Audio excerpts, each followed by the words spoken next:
আসসালামু আলাইকুম এভরিওয়ান। আজকে আবারও ওয়েলকাম করছি গুগল শিট অ্যান্ড অ্যাপ স্ক্রিপ্টের দ্বিতীয় নাম্বার ভিডিওতে। গত 1 নাম্বার ভিডিওতে আমরা দেখেছিলাম কিভাবে গুগল শিটে ভ্যালু অ্যাসাইন করতে পারি কোডিং করে পোস্ট মেথডের মাধ্যমে। সেটা দেখিয়েছিলাম আমার ভিজুয়াল স্টুডিও কোডের থান্ডার ক্লায়েন্ট এক্সটেনশনের মাধ্যমে। আপনারা নিশ্চয়ই সেটা থান্ডার ক্লায়েন্ট অথবা পোস্টম্যানের মাধ্যমে টেস্ট করে দেখেছেন। আজকের এই ভিডিওতে আমরা দেখব কিভাবে গুগল শিট থেকে সমস্ত ডাটাকে রিড করতে পারি গেট মেথডের মাধ্যমে। সেটা করে দেখাবো গুগল অ্যাপ স্ক্রিপ্ট থেকে। So let's get started.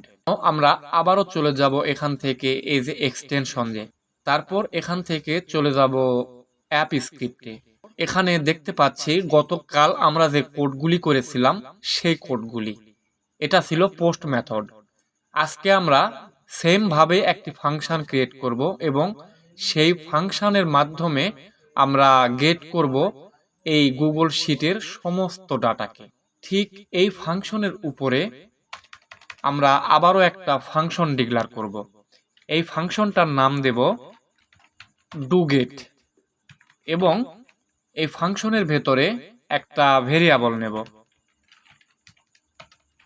এই ভেরিয়েবলের নাম দেব এসএস।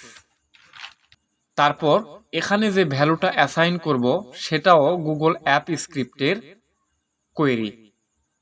এটার নাম হচ্ছে spreadsheet app dot gate active spreadsheet. তারপর এটাকে আমরা শেষ করে দেব। এখন এখানে আবারও একটা কনস্ট্যান্ট ভেরিয়েবল নেব। এই ভেরিয়েবলটার নাম দেব ডব্লিউএস। তারপর এখানে আমরা যে ভ্যালুটা অ্যাসাইন করব সেটা হলো SS dot get sheet by name. এটার ভেতরে আমরা একটা নেম দিয়ে দেব। এই নেমটা কিন্তু অবশ্যই এই শিটের নেমই হবে। সো এখানে আমি টেস্ট লিখে দিচ্ছি। দেন এটাকে এখানে আমরা শেষ করে দেব। তারপর আমরা আবারও একটা কনস্ট্যান্ট ভেরিয়েবল নেব। এই ভেরিয়েবলটার নাম দেব ডাটা। তারপর এই ডাটার ভেতর যেই ভ্যালু অ্যাসাইন করে দেব সেটা হচ্ছে এই যে ডব্লিউএস ডট গেট রেঞ্জ।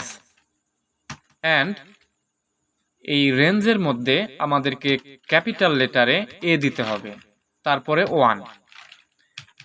দেন এখানে ডট গেট ডাটা রিজন, এটা একটা ফাংশন।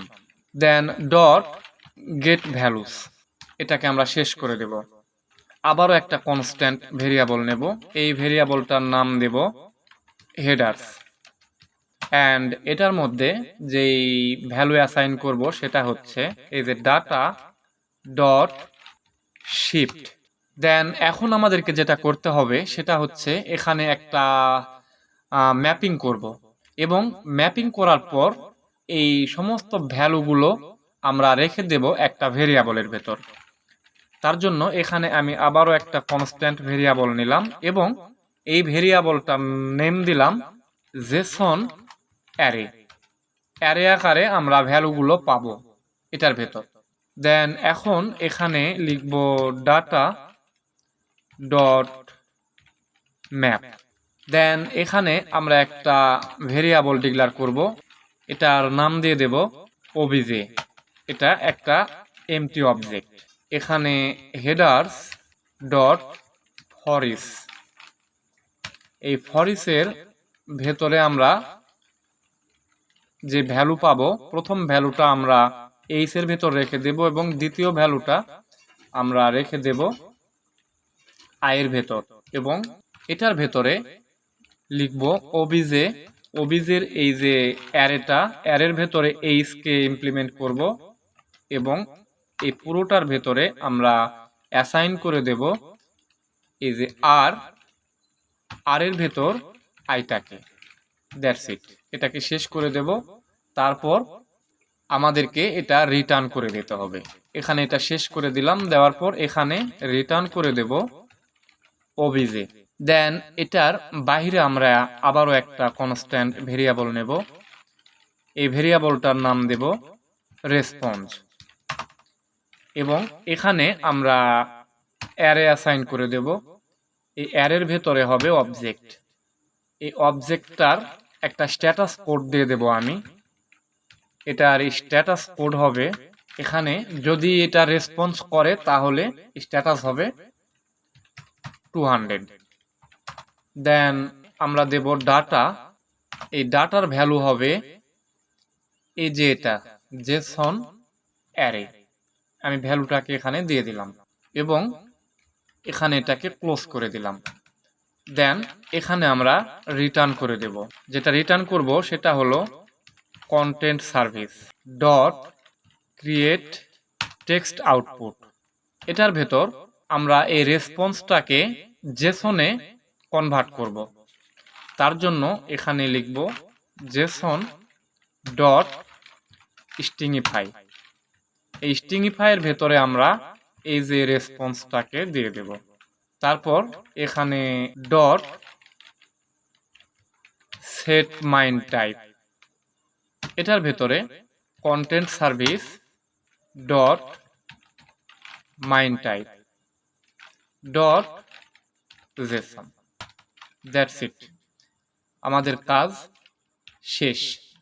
এখন যদি আমার এই কোডটি কোনো ভুল না হয়ে থাকে তাহলে ইনশাআল্লাহ এপিআইটি কল করলে আমরা আমাদের ডেটা পাবো। তো এটা এখন আমরা টেস্ট করব। তার জন্য এখানে ডিপ্লয়ে আবারও চলে যাব, গিয়ে এখানে আবারও নিউ ডিপ্লয়মেন্ট করব। এখানে আমি নেম দিয়ে দেব গেট মেথড। তারপর এখানে এটা এনিওয়ান থাকবে, এখানে ডিপ্লয়ে ক্লিক করব। এটা আমাদের এপিআই কি, এটাকে কপি করে নেব এবং এটা আমি ব্রাউজার থেকেই চেষ্টা করব যে আমাদের এই ডেটাগুলো পাই কিনা। ওয়েল, অনেক সুন্দরভাবে কিন্তু আমরা গেট করতে পারছি। দেখেন এখানে আমাদের এই যে প্রথমে নেম, ইমেইল, মোবাইল নাম্বার, তারপরে অ্যাড্রেস সেম ভাবে এখানে আছে, আবার এখানেও আছে। আমাদের শিটে যদি আসি তাহলেও দেখতে পাচ্ছি 3টা নেম, 3টা ইমেইল, 3টা মোবাইল নাম্বার, 3টা অ্যাড্রেস। আশা করি আপনারা কোডগুলি বুঝতে পেরেছেন। যদি একবারে না বোঝেন তাহলে 2-1বার ট্রাই করুন, ইনশাআল্লাহ বুঝে যাবেন। আজকের মতো এখানেই শেষ করছি। আমাদের আবারও দেখা হচ্ছে 3 নাম্বার ভিডিওতে। সেই পর্যন্ত সবাই ভালো থাকুন। Take care yourself.